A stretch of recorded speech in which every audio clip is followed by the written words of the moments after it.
Nan 2024 la, ok? Si ou pa kebe neg la, kite neg la ale. Si ou pa gen respect pou neg la, bay vague. Kite neg la e joun met li. Ok? Si ou pa communique ave neg la, like de adult, kite la ale.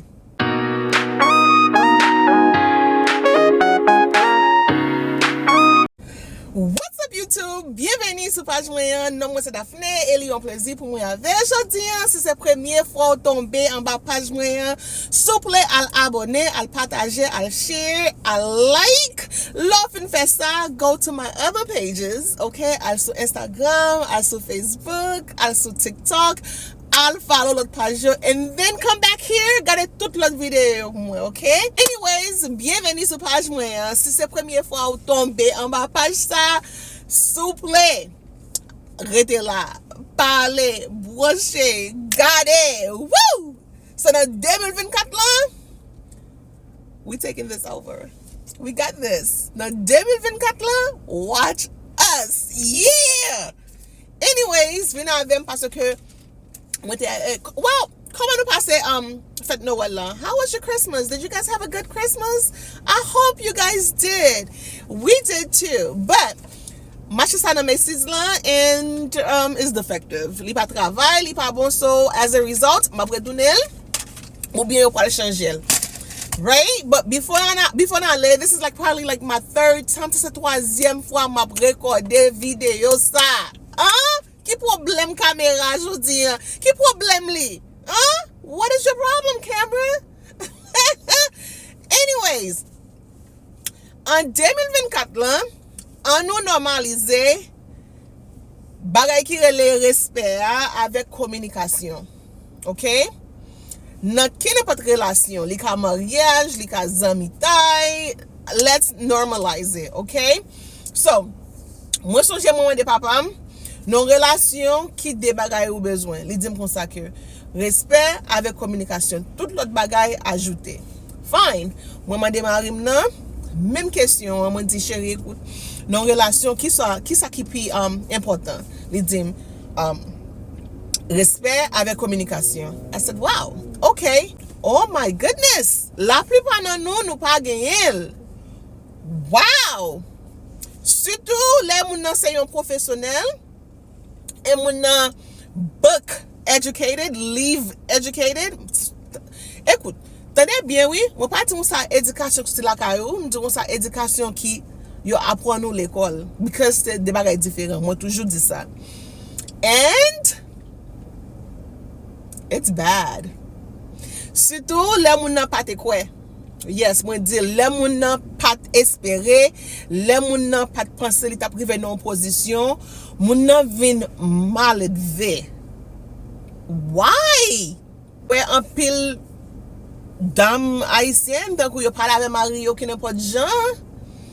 Yo dit que notre parole, yo vle commander. Bon m'don bagay. De pour respecter mari ou même k'ap toujours commander. Li paraît que li commander, but toute décision à prendre vraiment li sorti dans ou même. Sou vraiment ensemble avec Mario because messieurs cette tête là nous même nous courant côté koumale c'est la tête morale si comme fait là tête morale si comme fait là tête morale si comme à devant tête morale because nous moins besoin. I need both of them to operate. Dans 2024 ladies on nous normaliser ça. Okay? Enough is enough. Oh, let me tell you something. Si ou pa ka kembe yon neg, let him go. Okay? Li pa pou ou pou kopwe. You are not ready. Ou pou kopwe. Because ou gen bagay kap toujou traverse. Those trauma, li toujou la. Ou pou ko rezoud li. Ou bezon wè un psychologist or a psychiatrist. Okay? Un psychologue parce ou pou ko tekel. Parce que si nan tête ou pense que parce que ou non rive nan yon profession tout. Si ou qui te finance dictate jan relation supposé yen, ah chérie, nous mêlé. Et let me tell you something, dans génération ça n'a vivre qu'on y a là parce que moi j'ai un petit garçon, il pas accepter là maintenant.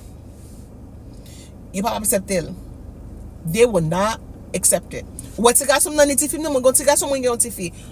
Moi connais yo jeune, mais depuis qu'on a nous commencé faire tête yo. M'pas qui si on rencontre un monde yo ka fait vie avec fi gen tout bagay ou bien si gen tout bagay là-dedans, OK?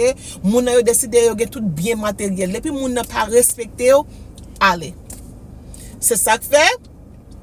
Not only y a point éducation la caille, y a bien éducation dans l'école tout. OK? Ça veut dire dépend de aucun monde. OK?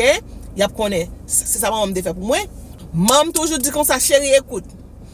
À l'école parce que nous déjà gagné éducation la caille nous, right? We already have that family education, okay? Component. Nous gagné. Les toujours dit comme ça, OK, avec nous tout. OK? Ni somme ni frère. OK? Les dit comme ça listen. À l'école, apprendre plusieurs métiers ou ka apprendre. OK? Prends plusieurs degrés ou ka gagner.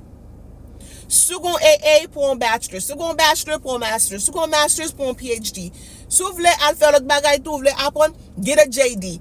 You know? Fais ça capable. Parce que, si vous arrivez dans une relation, ou ka gagner moun respect, moun n'a pas gagner respect, ou ka dire ça que, hey, listen, bagay ki le generational curse là, it's real. Moun gen petit moun kap gade m.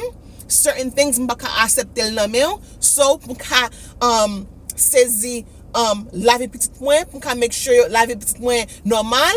Map kito, lem kito lan, moi connais que avec respect kito, moi connais que petite moi toujours ka là, you know, petite moi toujours gon bon vie, une bonne vie, okay? N'a toujours gon bon relation, but I know that I can walk away. Li pas 1970, 1960, 1940 ça ko en Haïti, oh de pour marier mes amis, m'pa quitter mari, non qui ça quitter l'église d'ap gadem, hein?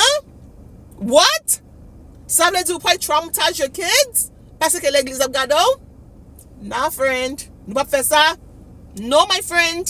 Nous pas faire ça. OK? So, pour arrêter là, moun ap bêtise avant, moun ap dérespecté, moun ap ceci, moun ap cela for the sake of what the pastor said. Huh?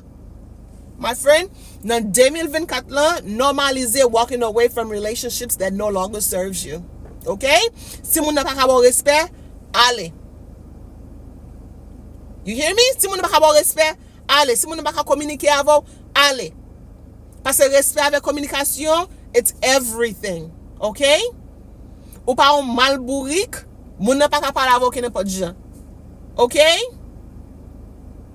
Et même si ou t'es en opposition, ou pour qu'on fait grand effort, moun n'a supposé qu'à respecter ou parce que ou a fait petit effort. Petit effort a venu grand effort.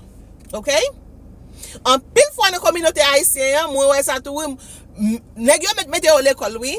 Financer l'école là pour yo oui. Quand yo fini yo gete ouais bouche te trop gros, sous les auto trop gros. Mais avant ça yo pas te ouais ça. C'est là yo fini yo vinn ouais ça. Souple dans 2024 là on nous normaliser being loyal. On nous normaliser gain respect. On nous normaliser gain communication. OK? Anyways, moi arrivé dans mes saisons, pas arrêter parce que me l'autre bagay me faire. Pas oublier pour abonner, partager, share, likes et m'a pour nous like et m'a pour nous dans notre vidéo, moi remercie nous en pile.